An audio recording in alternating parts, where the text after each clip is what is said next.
আসসালামু আলাইকুম। আজকের মা ও শিশু সহায়তা কর্মসূচির আওতায় ফেরুল দক্ষিণ ইউনিয়ন পরিষদের কার্যালয়ে মহিলা বিষয়ক কর্মকর্তার সহায়তায় যে আজকে প্রশিক্ষণ কর্মসূচি উপস্থিত ব্যক্তিগণ যারা আছেন তাদেরকে আন্তরিক মোবারকবাদ। আজকে আমরা বর্তমান যে মহিলা বিষয়ক কর্মকর্তার আন্ডারে আপনারা যারা এই গর্ভবতী মায়েরা যে ভাতার আওতায় আসেন তাদেরকে তাদের স্বাস্থ্য সচেতনতা এবং শিশুর পরিচর্যা এই সম্পর্কে কিছু মহিলা বিষয়কের আওতায় কিছু প্রশিক্ষণের ব্যবস্থা করা হবে। ওই প্রশিক্ষণগুলো আপনারা এই প্রশিক্ষণ দেওয়ার জন্য স্বাস্থ্য বিভাগের আমাদের প্রশিক্ষক আছে, উনি আপনাদেরকে সুন্দরভাবে আপনাদেরকে কিছু প্রশিক্ষণ দেবে। ওই প্রশিক্ষণগুলো আপনার মনোযোগ সহকারে শুনবেন এবং আপনাদের ওই অনুযায়ী আমরা কার্য মানে স্বাস্থ্য বাচ্চাদের শিশু এবং পরিচর্যা কীভাবে করতে হয় এগুলো শিখবেন এবং তাদেরকে এই কাজে লাগাবেন। আর এই মুহূর্তে আমি আর বিস্তারিত কিছু বলবো না। ওই যে আমাদের যে প্রশিক্ষক আছে উনি আপনাদেরকে গুরুত্বপূর্ণ কিছু প্রশিক্ষণ দিবেন, আপনারা মনোযোগ সহকারে শুনবেন। এই বলে আপনাদেরকে আমি আবারও ধন্যবাদ জানাচ্ছি। আপনারা এই বর্তমান ইউনিয়ন পরিষদে কষ্ট করে আসছেন এবং আপনারা ভালো থাকেন, এটাই আসসালামু আলাইকুম।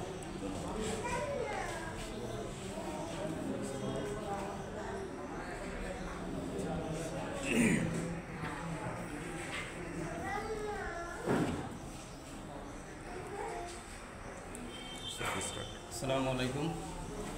আমি মোহাম্মদ আরিফুর রহমান, স্বাস্থ্য সহকারী, অতিরিক্ত দায়িত্ব হিসেবে যক্ষ কুষ্ঠরোগ নিয়ন্ত্রক সহকারী হিসেবে আছি উপজেলা স্বাস্থ্য কমপ্লেক্স তালমাইন।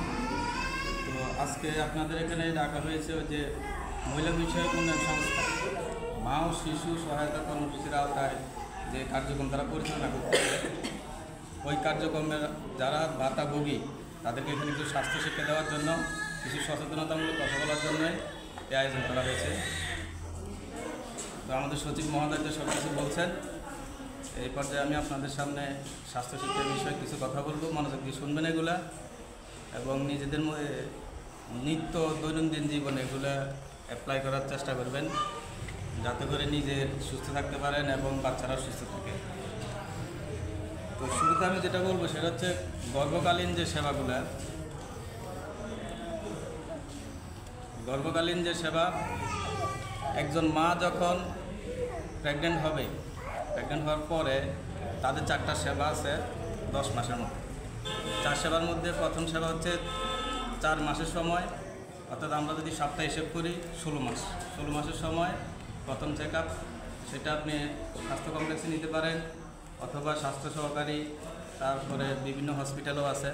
তো আমরা বলবো যে উপজেলার স্বাস্থ্য কমপ্লেক্স যেহেতু সরকারি আপনাদেরকে অনেক সুযোগ সুবিধা দিচ্ছে, সেবা দিচ্ছে, তো স্বাস্থ্য কমপ্লেক্স নিকটস্থ স্বাস্থ্য কমপ্লেক্সে যাবেন। এটা হচ্ছে 4 মাসের সময় অর্থাৎ 16 সপ্তাহ। তারপরে যাবেন 6 থেকে 7 মাসের সময়। দ্বিতীয় চেক আপ হচ্ছে আপনাদের 8 মাসের সময়। চতুর্থ চেক আপ হচ্ছে 9 মাসের সময়। এই টোটাল 10 মাসের মধ্যে আপনাদেরকে 4 বার চেক আপের জন্য যেতে হবে। এটাকে বলে ANC, অ্যান্টিনেটাল কেয়ার। এবং গর্ভকালীন সময়ে আপনাদের আরও কিছু কেয়ার দরকার, সেটা হচ্ছে খাবার দাবারের যে বিষয়গুলো আছে। গর্ভবতী মাদেরকে পুষ্টিকর খাবার খেতে হবে, যেমন ধরেন ডাল, মসুর ডাল, মাছ, মাংস, ডিম, সবুজ শাক সবজি, হলুদ যে ফলগুলো আছে সেগুলো, এগুলোর মধ্যে প্রচুর পরিমাণে পুষ্টি, ভিটামিন এবং আয়রন ও ক্যালসিয়াম রয়েছে। এছাড়াও ধরেন আমাদের যে কমিউনিটি ক্লিনিক পর্যায়ে যে সেবা চালু আছে, বিশেষ করে গর্ভবতী মায়েদের জন্য আয়রন, ক্যালসিয়াম এবং ভিটামিনের ট্যাবলেট দেওয়া হয়। তো আপনারা তো সবসময় মনে হয় যে নিকটস্থ যে ক্লিনিক আছে, ক্লিনিক থেকে নেন না এগুলো আয়রন ক্যালসিয়াম ওষুধ পান। যারা যায় বিশেষ করে প্রেগনেন্ট মহিলা যারা যায় 1 মাসের কোর্সে তাদেরকে দিয়ে দেওয়া হয়, যখন শেষ হয় আবার আসতে বলে। কিছু খাবার আছে যেগুলোর মধ্যে আপনারা এই ক্যালসিয়াম, আয়রন বা ভিটামিনের যে বিষয়গুলো আছে সেগুলো পাওয়া যায়। তারপরেও বাড়তি কিছু খাওয়া লাগে এই জন্য, কারণ মহিলাদের প্রাকৃতিকভাবে একটা জিনিস আছে সেটা মাসিকের কারণে প্রচুর পরিমাণ ব্লিডিং হয়। তো অনেকের যেটা রক্ত স্বল্পতা থাকে ওই রক্ত স্বল্পতার যে ঘাটতিটা সেটা ফিল আপ করার জন্যই বাড়তি যে ওষুধের প্রয়োজন হয়, মেডিসিনের প্রয়োজন হয়, সেগুলো খাওয়া প্রয়োজন। হিমোগ্লোবিন কমে গেলে অনেক সমস্যা হয়, রক্ত শূন্যতা শারীরিকভাবে অনেক সমস্যা সৃষ্টি করে। তো বিশেষ করে মহিলাদের এই সমস্যাটা বেশি। তো আপনারা গর্ভকালীন সময়ে আয়রন, ক্যালসিয়াম এবং ভিটামিন প্রথম 3 মাস হচ্ছে আপনাদের আয়রন ট্যাবলেট খাইতে হয়, আর 3 মাস পর হচ্ছে এটার সাথে ক্যালসিয়াম যুক্ত হয়। প্রথম 3 মাসে আয়রন ট্যাবলেট একটা করে, আর 3 মাস পর এটার সাথে ক্যালসিয়াম ট্যাবলেট যুক্ত হয়। তবে কোনো অবস্থাতে আয়রন এবং ক্যালসিয়াম একসাথে খাওয়া যাবে না। আপনাদেরকে বলে দেওয়া হয় না, সিএইচসিভি বা যারা কমিউনিটি ক্লিনিকে যান বলে না, আয়রন এবং ক্যালসিয়াম একসাথে খাওয়া যাবে না। এটা খেলে প্রচুর পরিমাণে গ্যাস হবে, গ্যাস হলে আপনাদের সমস্যা হবে।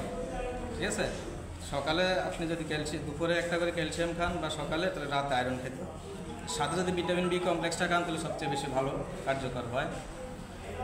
তো এছাড়াও গর্ভকালীন সময়ে আপনাদেরকে যেটা খেতে হবে সেটা হচ্ছে ভিটামিন এ সমৃদ্ধ যে খাবার আছে, যেমন ধরেন হলুদ, পেঁপে আছে, মিষ্টি কুমড়া আছে, অর্থাৎ কাটলে যেগুলো হলুদ হয়ে যায় বা হলুদ দেখা যায় যে ফল বা শাকসবজি, এগুলো প্রচুর পরিমাণে খাবেন। এগুলো খেলে আপনাদের প্রয়োজনীয় ভিটামিন এর ঘাটতি ফিল হবে। এছাড়াও লাল শাক, ডেকি শাক, তারপরে পুঁই শাক, এগুলোর প্রচুর পরিমাণে জিঙ্ক রয়েছে। জিঙ্ক হচ্ছে আপনার দেহের ক্ষয়পূরণ বৃদ্ধি করে, রোগবালাই কমায় এবং গর্ভকালীন যে প্রজনন পরবর্তী যে বাচ্চার ডেলিভারির সময় অনেক কাজে লাগে, শরীর সুস্থ থাকে। এছাড়াও আপনাদের যে গর্ভকালীন সময়ে যে জিনিসগুলো একেবারেই করা যাবে না, সেটা হচ্ছে ভারী কিছু তোলা যাবে। ভারী কিছু যদি তুলতে যান তাহলে আপনার পেটে চাপ করে বাচ্চার সমস্যা হতে পারে। দিনের বেলায়, দুপুরবেলা খাওয়ার পরে মিনিমাম 2 ঘন্টা বিশ্রাম নিতে হবে, রাতে 8 ঘন্টা ঘুমাইতে হবে। পর্যাপ্ত করে যদি না ঘুমান তাহলে আপনিও অসুস্থ হয়ে যাবেন, বাচ্চাও অসুস্থ হয়ে যাবে। ত্রুটিপূর্ণ অবস্থা নিয়ে সে জন্মগ্রহণ করবে। নিয়মিত যে আয়রন ক্যালসিয়ামের যে বিষয়টা, সেটা গুরুত্ব দেওয়া হয়েছে বেশিরভাগে, কারণ হচ্ছে হিমোগ্লোবিনের পরিমাণ মহিলাদের একটু তুলনামূলক কমই থাকে, এটা আপনারাও জানেন, তাদের মাসিকের কারণে বা বিভিন্ন সমস্যার কারণে। এজন্য প্রচুর পরিমাণে খাবার খেতে হবে। দিনের বেলা সাধারণত আমরা 3 বেলা খাবার খাই, আর গর্ভবতী মায়েদের জন্য বলা আছে যে মিনিমাম 5 থেকে 6 বার খাবার খেতে হবে। ধরেন আপনি এক বেলায় অনেকগুলো খাবার নেওয়ার দরকার নেই, এক বেলা যে খাবারটা খান এটা 2 ভাগে ভাগ করে খান, 3 ঘন্টা পর পর, 4 ঘন্টা পর পর। ঠিক আছে, 3 ঘন্টা পর বা 2 ঘন্টা পরে 6 বেলা খেতে হবে। অল্প অল্প করে খান। অনেকে অনেকগুলো নিয়ে বসে আর খাইতে পারে না, মন চায় না, বিরক্ত বোধ হয়। এতে করে কী হবে, আপনি না খেলে তো আরেকজন যে আপনার মধ্যে আছে সে তো হৃষ্টপুষ্ট হবে না, রোগ প্রতিরোধ ক্ষমতা তার বৃদ্ধি পাবে না তো। এই জন্য আপনারা 3 বেলাটা 6 বেলা করে খান। 3 বেলা একবারে এক গাদা নিয়ে বসার দরকার নেই, কারণ একসাথে খাইতে অনেকের মন চায় না। আর এই সময় প্রেগনেন্সি অবস্থায় অনেক সমস্যা হয়, অনেক এই যে খাইতে মন চায় না, তারপরে আপনার কী বলে চোখে ঝাপসা দেখে, অনেকে মাথা ঘুরায়, ঝিমঝিমিয়ে, হাত পা কামড়ায়, এমনিতেই অনেক অসুস্থ, বিভিন্ন সমস্যা তৈরি হয়। তাহলে সমস্যাগুলো যাতে না হয় সেজন্য আপনাদেরকে প্রচুর খাইতে হবে, প্রচুর পরিমাণে পানি খেতে হবে। পানি খাইলে কী হয়, আমাদের শরীরে কোষ সচল থাকে এবং খাবার পরিপাক হতে সবচেয়ে যেটা সহায়তা করে সেটা হচ্ছে পানি। খাবার যদি সঠিকভাবে পরিপাক না হয়, প্রচুর পরিমাণে গ্যাস হয়ে আপনারও সমস্যা হবে, বাচ্চারও সমস্যা হয়। তো সেজন্য আপনারা 3 বেলা না খেয়ে খাবার পরিমাণ বাড়াইতে হবে, মিনিমাম 6 বার খেবেন, 6 বেলা। আর খাবারের তালিকার মধ্যে অবশ্যই মাছ, তারপরে মাংস, ডিম, দুধ, মসুর ডাল হচ্ছে গরিবের আমিষ বলা হয়, আর কি গরুর গোস্ত বলা হয়, গরুর মাংস। মসুর ডালে প্রচুর পরিমাণে আমিষ রয়েছে, এটা খাবেন পরিমাণ মতো। তারপরে আপনার সাথে শাকসবজি রাখবেন, সবুজ শাকসবজি, যেগুলো আপনার যে জিঙ্ক এবং আয়রন, পটাশিয়াম, ক্যালসিয়ামের কাজ করবে। এই জিনিসগুলো অবশ্যই মেনটেন করে চলতে হবে। আর বাচ্চা, আরেকটা গুরুত্বপূর্ণ কথা হচ্ছে, বাচ্চা যখন প্রেগনেন্সি অবস্থা 6 মাস পার হবে, এটা আসলে অনেকেই জানেন না অথবা অনেকে জানে। 6 মাস পরে বাচ্চারা সকল কিছু শুনতে পায়। 6 মাস থেকে বাচ্চারা সব কিছু শুনতে পায়। ওই সময় থেকে আপনারা বাচ্চার সাথে খুব সুন্দর সুন্দর কথা বলতে হবে। ঠিক আছে, বাচ্চার সাথে সুন্দর করে কথা বলবেন। যদি কোথাও ঝগড়াঝাটি লাগে দূরে থাকবেন, একটু দূরে থাকার চেষ্টা করবেন, কারণ 6 মাস থেকে বাচ্চারা সকল কিছু শুনতে পায়। ভালো খারাপ যা কিছু বলবেন ওরা শোনে, শুধু কথা বলতে পারে না যেহেতু মায়ের পেটের ভিতরে।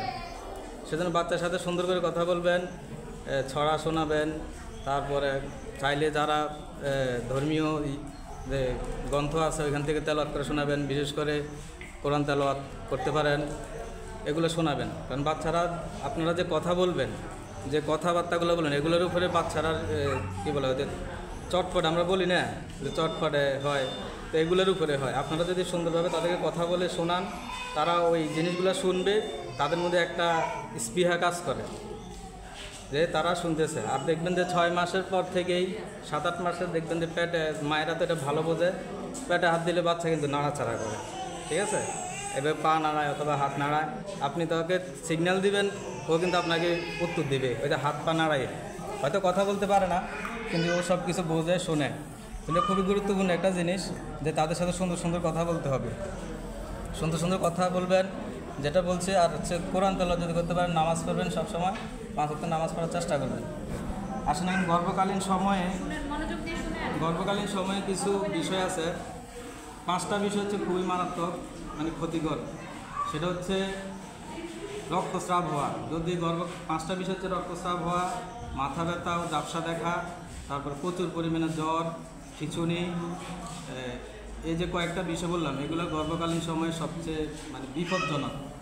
যদি এই ধরনের কোনো কিছু হয়, এর সাথে সাথে আপনার নিকটস্থ যে হসপিটাল আছে, স্বাস্থ্য কমপ্লেক্স আছে অথবা উপস্বাস্থ্যকেন্দ্রগুলো আছে, এগুলোর মধ্যে যাবেন।